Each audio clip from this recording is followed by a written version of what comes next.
So in this video I'm going to be doing the same thing I did in the previous video about truth, but this one's going to be of a superior quality because I finally figured out how the camera can get the right file format to upload to YouTube at an optimal amount. So this video should be of significantly higher quality. So anyway, I believe that in the universe there are three kinds of truth, and all three are important. There are truths that are subjective, there are truths that are objective, and there are truths that are absolute. Now, what do I mean by each? Well, first of all, keep in mind that I'm presuming these three definitions of truth a priori. I'm not proving these things. This is my worldview on how truth works. Okay.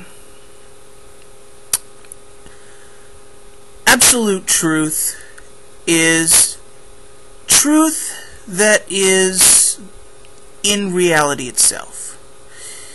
You see, I am not a solipsist or a postmodernist or anything like that. I truly do believe that there is an absolute independent reality that exists above and beyond our observation of it. And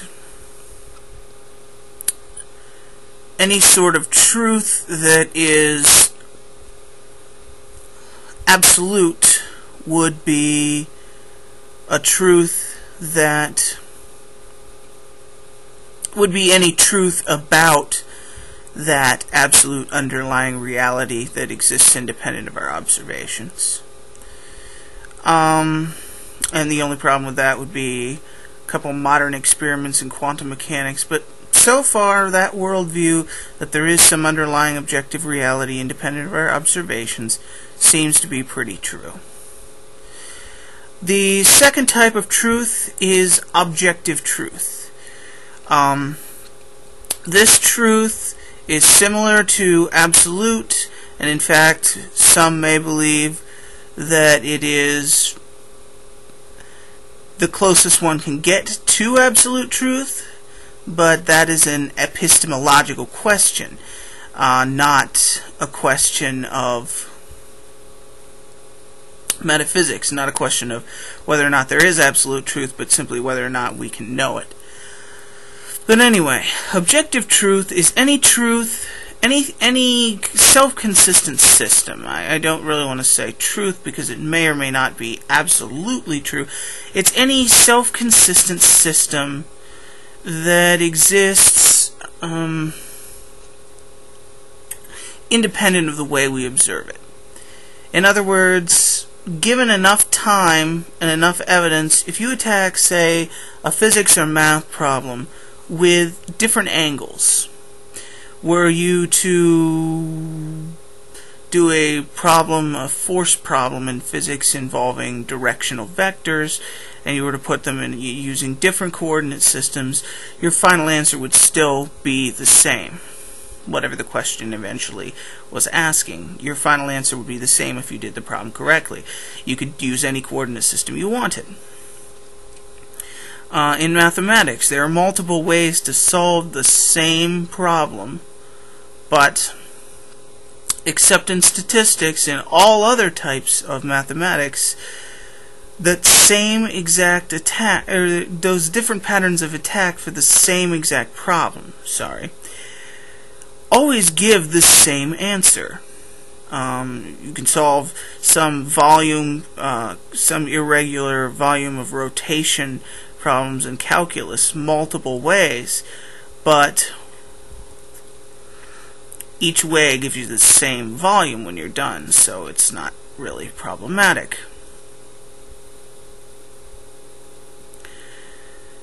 Mathematics is sort of the ultimate example of an objective truth that need not necessarily have any basis in reality. For example, calculus often deals with the infinitesimal, We have highly abstract fields of mathematics like topology that really have, maybe at the cosmological scale, might have a little bit of bearing on reality, but not a great deal. And then we have bizarre concepts in set theory, like countably and uncountably infinite sets, and invoking the symbols aleph null and aleph 1.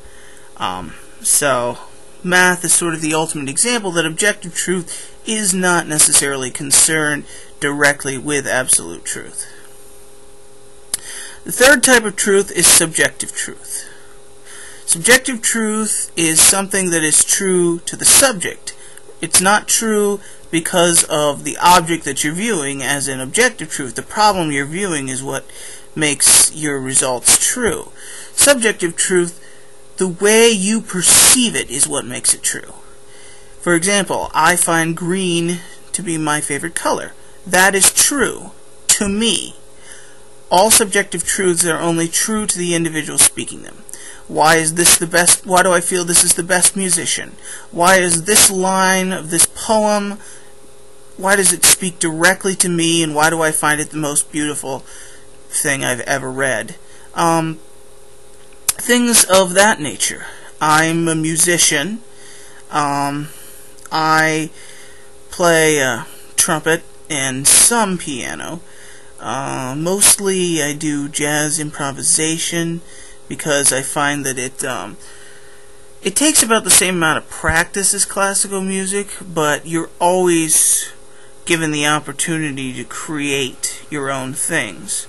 And one of the great things about art and scientific achievement, so that would also be objective truth achievement, one of the great things about those is if you ever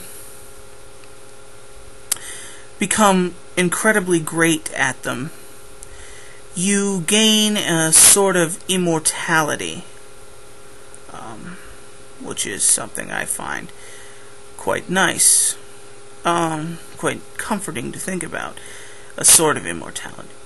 The one thing that would throw a monkey wrench into this whole system I've come up with is ethics and morality, because ethics and morality are, for the most part today, a lot of them are based, a lot of ethical and moral systems are based on,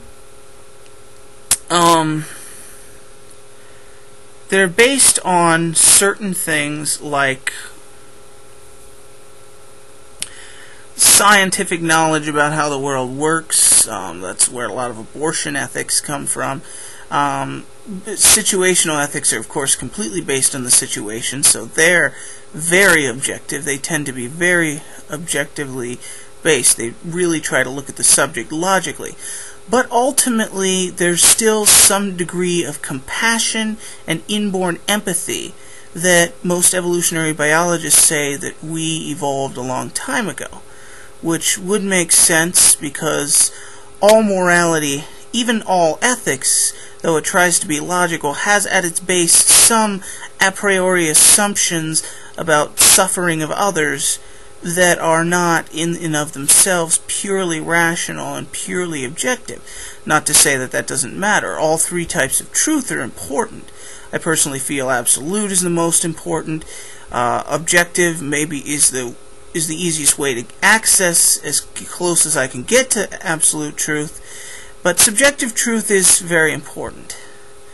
But anyway, the whole idea about ethics is that it's sort of a hybridization of objective and subjective truth. So it's sort of the one thing that might throw off this paradigm of truth that I've constructed.